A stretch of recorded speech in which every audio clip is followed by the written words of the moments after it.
ঘুমোবো আমি, ঘুমোবে তুমি, গল্প শোনাবে ঘুম পড়ি, হালকা আলো চোখ বন্ধ। চলো একটা গল্প শুনি। রাতের গল্প বাংলায়। আজকের গল্প নাপিতের বন্ধু জোলা। এক নাপিত, তার সাথে জোলার খুব ভাব। নাপিত আর জোলা দুইটি প্রাণের বন্ধু। নাপিত লোকের কামিয়ে পয়সা উপার্জন বেশি করতে পারে না। জোলাও কাপড় বুনে বেশি লাভ করতে পারে না। দুজনের সংসারে খুব টানাটানি। টানাটানির জন্য কারুর বউ কাউকে দেখতে পারে না।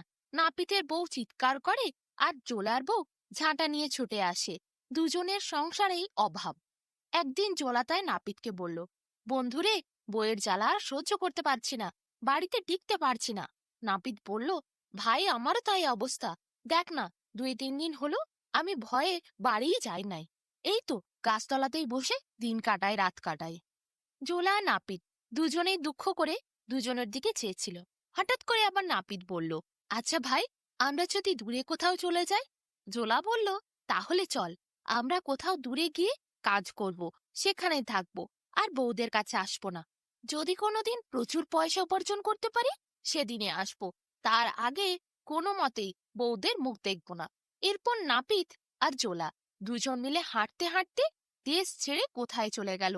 কত নদী পাহাড় তারা পার হলো। পার হয়ে তারা একটি গ্রামে এসে পৌঁছালো। সেই গ্রামে একটি কুঁড়ে ঘর দেখতে পেয়ে তারা বিশ্রাম নেওয়ার জন্য সেই কুঁড়ে ঘরের ভেতরে প্রবেশ করলো। দেখলো এক বুড়ি চুপ করে বসে আছে। অমন সময় একটি বাঘ হালুম করে এলো। তাড়াতাড়ি জোলা আর নাপিত দুজন মিলে দরজাটি লাগিয়ে দিল। বুড়ি তখন ঠকঠক করে ভয়ে কাঁপছিল। জোলা বলল, কি গো বুড়িমা, এই বিকেল বেলা বাঘ আসে নাকি? দিনের আলো রয়েছে, সন্ধে হয়নি, এখনই বাঘের দেখা? এই কিরকম জায়গা? বুড়ি বলল, বাঘ অনেক ভয়ঙ্কর। সকালে দুপুরে বিকেলে এসে আমায় জ্বালায়, শুধু খেয়ে নেবে তার ভয় দেখায়। আমি কি করব? আমার কেউ নাই। জোলার নাপিত বলল, তাই নাকি বুড়িমা? তাহলে আজ থেকে আমরা তোমার সাথে থাকবো। তোমার সাথে আমরা থাকতে পারি। বাঘকে আমরা এখান থেকে ভয় দেখিয়ে দূর করে দেব। বুড়ি বলল, আমি তো খুব খুশি হব তোরা থাকলে। তোরা আমার দুই বেটা হবি। আমি তোদের রান্না করে ভাত দেব। তোরা বাইরে থেকে কাজ করে চাল নিয়ে আসবি। আমি ভালো করে রান্না করে তোদেরকে রেঁধে বেড়ে খেতে দেব। আর ওই বাঘকে তোরা ভয় খাইয়ে দূর করে দে।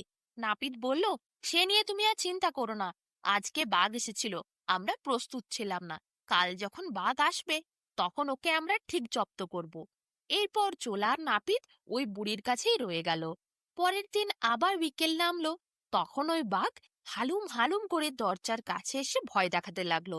জোলা আর নাপিত সেদিন কিন্তু দরজা বন্ধ করে থাকেনি। তারা বেরিয়ে এলো। বাঘকে বলল, তোকে তো আমরা প্রথমেই বন্দি করে নিয়েছি, তুই আমাদেরকে ভয় দেখিয়ে হালুম হালুম করে আর কি করবি? বাঘ বলল, আমাকে বন্দি করেছো? আমি এই তো সামনে রয়েছি, তোমাদের এক থাপাতে ঘাড় ভেঙে চিবিয়ে খেতে পারি। আমাকে কোথায় বন্দি করেছো? আমি কি কোনো খাঁচার মধ্যে আছি?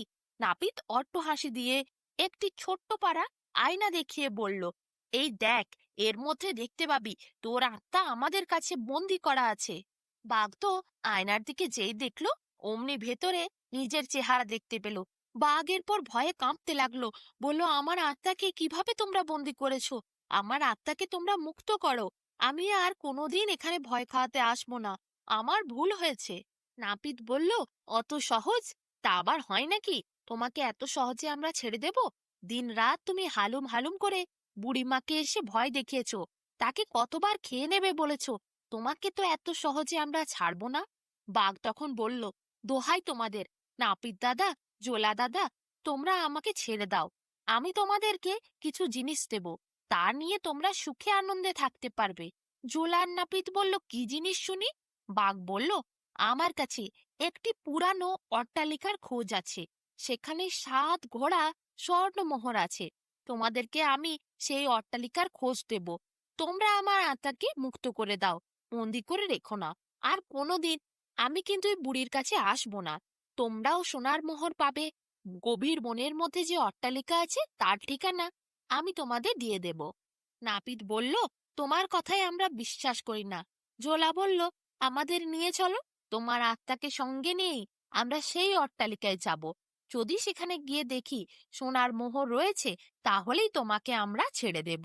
এরপর বাঘ নাপিত আর জোলাকে নিয়ে বনের গভীরে প্রবেশ করলো।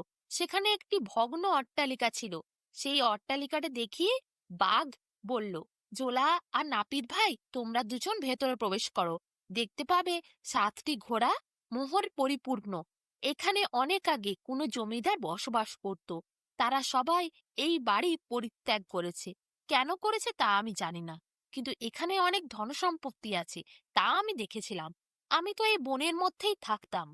তোমরা যদি এই সম্পদ নাও আর আমাকে মুক্ত করো, তাহলে আমি এই বন ছেড়ে অন্য জঙ্গলে চলে যাব।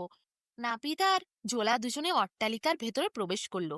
দেখলো চারিদিকে কত মাকড়সা, ধুলো, ময়লা, কিন্তু ভেতরে রয়েছে স্বর্ণমোহর ভরা 7টি ঘোড়া। তা দেখে নাপিত আর জোলার চোখ তো মাথায় উঠল। তাড়াতাড়ি করে তারা সেই সম্পদগুলিকে লুকিয়ে লুকিয়ে বুড়ির কাছে নিয়ে এলো। তারপর বাঘকে বলল, যাও, তোমার আত্মাকে মুক্ত করেছি। আয়নাটি বাঘের সামনে ভেঙে দিল। বাঘ বুঝতে পারল আত্মা মুক্ত হয়েছে, আর সে আয়নার মধ্যে নিজের ছবি দেখতে পেল না। বাঘ এরপর ধন্যবাদ জানিয়ে লাফ দিয়ে দিয়ে গভীর অরণ্যের মধ্যে ঢুকে গেল। সেই দিন থেকে আর কোনোদিন বাঘ বুড়ির ঘরের মুখো হয়নি। একেবারে ওই বন ছেড়েই অন্য জঙ্গলে চলে গেছে। এত ধনসম্পত্তি পেয়ে নাপিত আর জোলা দুজনে খুব খুশি হলো। বুড়িকে বলল, তোমার জন্য 1 ঘোড়া মোহর আমরা রেখে বাকি 3 ঘোড়া নিয়ে বাড়ি যায় বুড়িমা। বুড়ি বলল, আমার বয়স হয়েছে, আমি ঠিক করে না খেতে পারি, কাজকর্ম করতে পারি, আমি ওই মোহর নিয়ে কি করব? তোরাই বাবারা বরং ওই মোহর নিয়ে যা। নাপিত আর জোলা বলল, তাহলে তুমি এক কাজ করো, আমাদের সাথে আমাদের ঘরে চলো। নাপিত বলল, হ্যাঁ বুড়িমা, যখন আমাদের তুমি বেটা বলেছ, তখন তুমি আমাদের মা হয়েছ। তুমি কিন্তু আমাদের ছেড়ে থাকতে পারবে না।